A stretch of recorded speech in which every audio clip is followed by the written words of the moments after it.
ਬਾਬੇ ਜਾਗਰ ਸਿੰਘ ਦਾ ਘਰ ਸਾਡੇ ਨਾਲ ਸੀ ਤੇ ਘਰੋਂ ਵੀ ਸਾਡੇ ਘਰ ਉੱਥੇ ਪੁਰਾਣਾ ਘਰ ਤੁਹਾਡਾ ਘਰਾਂ ਦੇ ਨੇੜੇ ਸੀ। ਆ ਹਾਂਜੀ ਤੁਹਾਡੀ ਮਾਤਾ ਦਾ ਨਾਮ ਸ਼ੇਰਾ ਸੀ। ਸ਼ੇਰਾ ਬੀਬੀ ਚੰਬਲ ਸੀ ਸਾਡੀ ਮਾਂ।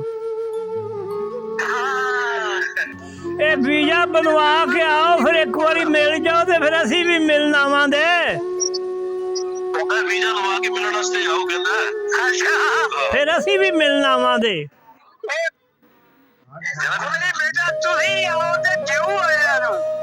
ਬੂਟਾ ਰਜਾਦੇ ਵਾਲਾ ਕੀ ਲੱਗਦਾ ਸਜੇ ਮਸੇਰ ਹੀ ਸੀ, ਉਹਦੇ ਵੀ ਨਾਨਕੇ ਈਸਰ ਕੀ ਮਸ਼ੇਰ ਲੱਗਦਾ ਹੈ ਤੁਹਾਡਾ ਬੂਟਾ ਜਿਹੜਾ? ਹਾਂ ਉਹ ਕੀ ਲੱਗਦਾ ਹਜੇ? ਤਖਤ ਸਿੰਘ ਦਾ ਮੁੰਡਾ ਬੂਟਾ। ਅੱਛਾ ਅੱਛਾ ਉਹ ਮਸ਼ੇਰ ਹੀ ਸੀ। ਆਹੋ ਆਹੋ ਮਸੇਰ ਹੀ। ਬਿਲकुल बिल्कुल। अस्सलामुअलैकुम नाज़रीन, तुसी वेखदे पे हो चैनल मेरा पिंड मेरा पंजाब ते मैं तुहाडा होस्ट तुहाडा मित्र तुहाडा वीर मुहम्मद तनवीर। नाज़रीन पिंड माड़ी कोट माड़ी भी कहंदे ने इहनूं। तहसील इहदा हैगा जी नशहरा विरकां ते ज़िला गुजरांवाला। इत्थे दोस्तों ते सज्जनों मित्रों 1947 तो पहलां ਇੱਥੇ ਮੱਲੀ ਸਿੱਖ ਵੀ ਰਹਿੰਦੇ ਹਨ ਤੇ ਮੱਲੀ ਮੁਸਲਮਾਨ ਵੀ ਸਨ ਜਿਹੜੇ ਹਜੇ ਵੀ ਇੱਥੇ ਰਹਿੰਦੇ ਤੇ ਕੁਝ ਘਰ ਹਿੰਦੂ ਖੱਤਰੀਆਂ ਦੇ ਵੀ ਸਨ। ਉਹਨਾਂ ਦੀ ਇੱਥੇ ਦੁਕਾਨਾਂ ਹਨ ਜਿਹੜੀਆਂ ਕਿ ਹਜੇ ਦੁਕਾਨਾਂ ਹੈਗੀਆਂ ਨੇ। ਨਾਜ਼ਰੀਨ ਇਹ ਪਿੰਡ ਕਾਫੀ ਵੱਡਾ ਹੁਣ ਤੇ ਉਦੋਂ ਵੀ ਕੋਈ ਵਾਹਵਾ ਹੀ ਸੀ, ਦੱਸਦੇ ਨੇ ਬਜ਼ੁਰਗ। ਤੇ ਇੱਥੇ ਤੁਹਾਨੂੰ ਦੱਸਿਆ ਕਿ ਮੱਲੀ ਸਿੱਖ ਸਰਦਾਰ ਕਾਫੀ ਘਰ ਸਨ, ਵਾਹਵਾ ਉਹਨਾਂ ਪੂਰਾ ਇੱਕ ਮਹੱਲਾ ਹੀ ਹੈ। ਤੁਹਾਨੂੰ ਅੱਗੇ ਚੱਲ ਕੇ ਮਹੱਲਾ ਹੀ ਵਿਖਾਉਂਦੇ ਹਾਂ ਪੂਰਾ, ਜਿੱਥੇ ਮੱਲੀ ਸਿੱਖ ਸਰਦਾਰ ਰਹਿੰਦੇ ਹਨ। ਇਸ ਪਿੰਡ ਦੀ ਅਸੀਂ ਇੱਕ ਵੀਡੀਓ ਬਣਾਈ ਸੀ, इंटरव्यू किया बाबे का जोड़ा इतों का मल्ली मुसलमान है बाबा। वो जोड़े बाबिया की गल कर सिख मल्लियां की, वो इतों जोड़े ने 47 टाइम जोड़े उजड़ के चढ़ते पंजाब गए तो उन्होंने बाबा कोई हजे भी उत्थे जिंदा। उन्होंने वीडियो वेखी हो जी अपने इस पिंड की वीडियो वेखी तो उन्होंने साडे नाल राबता किया, सानूं कहा जी साडी बाबे नाल गल कराओ। बाबा जी बाबा शरीफ मल्ली जोड़ा मुसलमान जिहदा असीं इंटरव्यू किया, जो गल्लां करन डे साडियां सारियां गल्लां करदा, साडे नाल जाके गल कराई जाए। तो असी पहुँचे हैं जी पिंड बाबे नाल गल भी करावांगे, नाल नाल तुहानूं सारा पिंड भी विखाने आ। सामने नज़र जी आ रही मस्जिद, यह 47 तो पहलों की मस्जिद है, जगह वही है लेकिन उत्ते मस्जिद दोबारा ज़ाहरी बात से दोबारा तमीर हुण पक्की हुई है, उस टाइम कच्ची सी लेकिन जगह उत्थे थी मस्जिद है। इत्थे गुरुद्वारा भी हुंदा सी मस्जिद लागी पर, हुण तो वो नहीं है, खत्म हो गया। तो घर बार तो गलियां बाजार हुए ने सारे। नाज़रीन अगर तुसी भी चाहते हो कि अपने वड्डियां दे पिंड वेखीए तो सानूं कमेंट जो लिख के दस दिया करो कि किहड़ा पिंड है तुहाडे वड्डियां दा जिहदा तुसीं वेखना चाहते हो, तुसीं किसी वसनीक बजुर्ग का इंटरव्यू कराना चाहते हो, खास तौर चढ़ते पंजाब वाले, तो सानूं कमेंट में दस दिया करो अपने पिंड का नाम तहसील जिला दस दिया करो ताकि सानूं जिहड़ा पिंड लभण च आसानी रहे। आओ हुण बजुर्गों को चलने तो उन्होंने गलबात कराने नाले बजुर्गों बाबे शरीफ मल्ली नाल। सामने बजुर्ग खलोते ने, उन्होंने मिलने तो उन्होंने गलबात भी कराने। तो वीडियो वेख के शेयर लाजमन कराया करो, तुहाडी बड़ी मेहरबानी।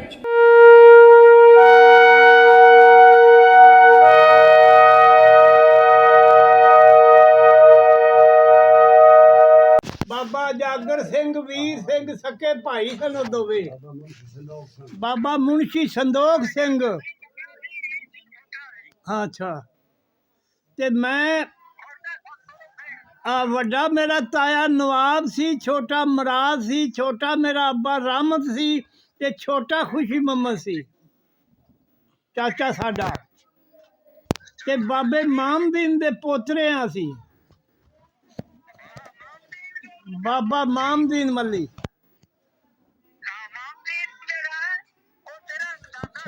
हाँ दादा सी, दादा सी।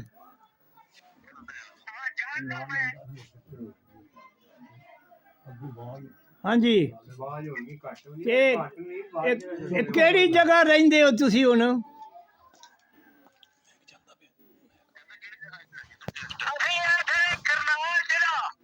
किथे? करनाल जिला।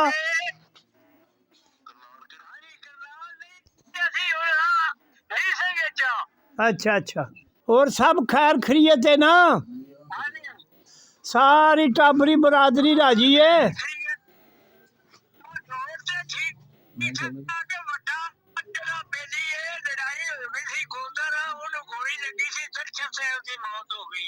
अच्छा फिर अल्लाह दा हुक्म फिर ओदे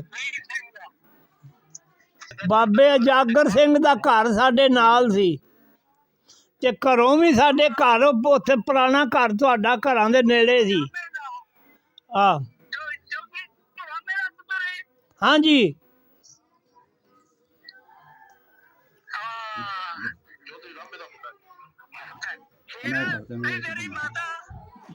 हाँ रामत दा पुत्र रामत मल्ली दा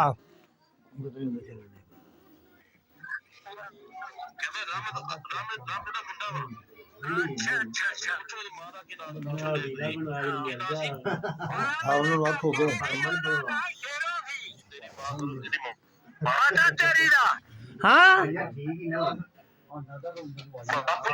ਤੁਹਾਡੀ ਮਾਤਾ ਦਾ ਨਾਮ ਸ਼ੇਰਾ ਸੀ ਸ਼ੇਰਾ शेरा बीबी चंबल सी साडी मां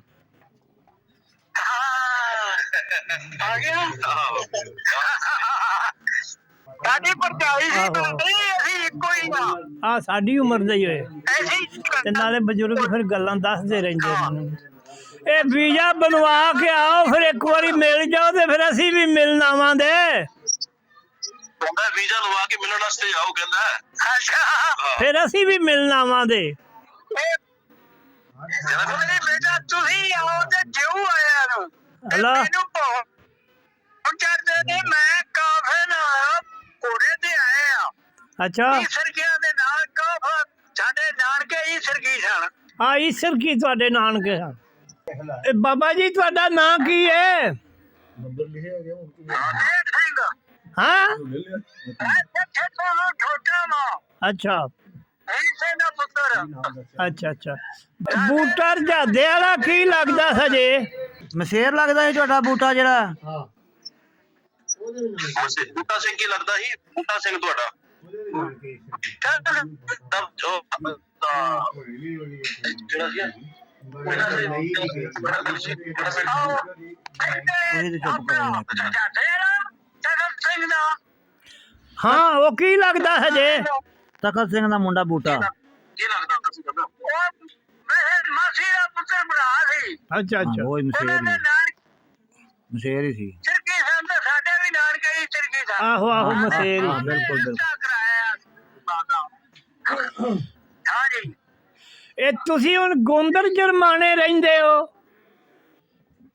ਕਹਿੰਦਾ ਗੋਂਦਰ ਜਨਮਾਣੇ ਰਹਿੰਦੇ ਹੋ तहसील पानीपत च गोंदर जरमाना सी एक बारी मैं खत लिखिया सी बाबे संदोख सिंह नूं ते वो दस्सिया सी भी गोंदर जरमाना साडा उत्थे रहने आ पानीपत जिहड़ा सी वो तहसील सी कि जिला सी ਉਹਨਾਂ ਦੇ ਵੀ ਸਨ हाँ ਕਰਨਾਲੀ किथे ਜ਼ਿਲ੍ਹਾ ਕਰਨਾਲ ਦਾ ਕਰਨਾਲ ਸਾਡੇ ਨਾਲ ਵਾਲੀ ਦੇ ਗੋਂਦਰ ਜਨਮਾਣਾ अच्छा करनाल करनाल जिला ਤੁਹਾਡੇ ਬਜ਼ੁਰਗ ਸਾਡੇ ਅੱਬਾਰਾਂ ਦੇ ਚਾਚੇ ਲੱਗਦੇ ਹਨ ਬਾਬਾ ਇਹ ਕੌਣ ਸਨ ਇਹ ਜਿਹੜੇ ਬਾਬੇ ਮੱਲੀ ਬਾਬਾ ਸੌਣ ਸਿੰਘ ਹੀਰਾ ਸਿੰਘ ਤਲੋਕ ਸਿੰਘ ਬੂਟਾ ਵਿਰਸਾ ਸਿੰਘ ਸਾਰੇ ਮੱਲੀ ਸਨ ਇਹ ਸਾਰੇ ਮੱਲੀ ਸੀ ਮੱਲੀ ਬਾਬਾ ਸੋਹਣਾ ਬਾਬਾ ਸੋਹਣਾ ਤੇ ਮੂਹਣਾ ਇਹਨਾਂ ਦੇ ਡੈਡੀ ਸਨ ਵੀਰ ਸਿੰਘ ਦਾ ਪੁੱਤਰ ਨੇ ਬਾਬਾ ਗੰਗਾ ਸਿੰਘ ਇੱਥੇ ਹੀ ਮਰ ਗਿਆ ਸੀ ਉਹ ਦੋਵੇਂ ਭਰਾ ਉਹਦੇ ਇੱਥੇ ਫਾ ਲੈ ਲਿਆ ਸੀ ਗਿਆ ਹੀ ਨਹੀਂ ਗੰਗਾ ਸਿੰਘ ਦਾ ਬੂੜ ਸਿੰਘ ਤੇ ਆ ਲੈ ਕੇ ਮੋਇਆ ਉਹ ਬਾਬਾ ਬੂੜ ਸਿੰਘ ਤੇ ਫਾ ਲੈ ਕੇ ਮਰ ਗਿਆ ਸੀ ਇੱਥੇ ਤੇ ਗੰਗਾ ਸਿੰਘ ਪਹਿਲੋਂ ਮਰ ਗਿਆ ਸੀ ਜਾਣ ਤੋਂ ਪਹਿਲੋਂ ਹੀ ਮਰ ਗਿਆ ਸੀ ਉਹ ਪ੍ਰਧਾਨ ਸੀ ਹੋਰ ਪੁੱਛੋ ਬਾਪੂ ਜੀ ਕੋਈ ਗੱਲਬਾਤ ਤੁਸੀਂ ਕਿੱਡੇ ਗੁੱਸਾ ਜਦੋਂ ਗਏ ਹੋ ਬੇਟਾ ਹਾਂ ਮੈਂ ਫਿਰ ਤੁਹਾਡਾ ਤਾਏ ਲੱਗਦਾ ਇਹ ਸਾਡੇ ਭਰਾ ਸਨ ਆਹੋ ਭਰਾ ਹੀ ਸਰ ਤੁਹਾਡੀ ਉਮਰ ਕਿੰਨੀ ਕੁ ਸੀ ਜਦੋਂ ਗਏ ਹੋ ਚੌਧਰੀ ਰਾਮਾ। ਹਾਂਜੀ ਕਿੰਨੀ ਉਮਰ ਸੀ? ਕਹਿੰਦਾ ਜਦੋਂ ਤੁਸੀਂ ਗਏ ਉਦੋਂ ਕਿੰਨੀ ਉਮਰ ਸੀ? ਮੇਰੀ ਉਮਰ ਤੇ ਉਸ 16 ਕੁ ਸਾਲ ਸੀ। 16 ਆਂਦਾ 16 ਸਾਲ ਦਾ ਹਾਂ ਜਦੋਂ ਪਿੰਡ ਵੇਖਣ ਨੂੰ ਦਿਲ ਨਹੀਂ ਕਰਦਾ। ਬੜੀ ਕਿਰਪਾ ਮਹਾਰਾਜ। ਕਹਿੰਦਾ ਪਿੰਡ ਵੇਖਣ ਨੂੰ ਦਿਲ ਕਰਦਾ ਹੈ। ਆ ਜਾਓ। ਦਿਲ ਤੇ ਆਂਦਾ ਕਰਦਾ ਹੈ। ਉਹਨਾਂ ਦਾ ਆ ਜਾਓ ਆ ਜਾਓ ਫਿਰ ਇੱਕ ਵਾਰੀ ਮਿਲ ਜਾਓ। ਬਾਪੂ ਜੀ ਪੁੱਛਦੇ ਨੇ ਗੱਲਬਾਤ ਕਰਕੇ ਕਿਹੋ ਜਿਹਾ ਲੱਗਾ ਜੀ ਆਪਣੇ ਬੜੀ ਖੁਸ਼ੀ ਹੋਈ ਏ ਗੱਲਬਾਤ ਕਰਕੇ ਨਾ, ਬੜੀ ਖੁਸ਼ੀ ਹੋਈ ਏ। ਸਾਡੇ ਬਜ਼ੁਰਗ ਵੱਡੇ ਮਿਲੇ ਨੇ ਤੇ ਗੱਲਬਾਤ ਹੋਈ ਏ ਚਲੋ ਤੇ ਬੜੀ ਖੁਸ਼ੀ ਹੋਈ ਏ। ਖੁਸ਼ੀ ਹੋਈ ਗੱਲ ਕਰਕੇ। ਚਲੋ ਜੀ ਜਿਉਂਦੇ ਰਹੋ ਜਿਉਂਦੇ ਰਹੋ। ਅੱਲਾ ਅੱਲਾ ਯਾਤੀ ਕਰੇ, ਸੁਖ ਦੇ ਤੁਹਾਨੂੰ ਵੀ।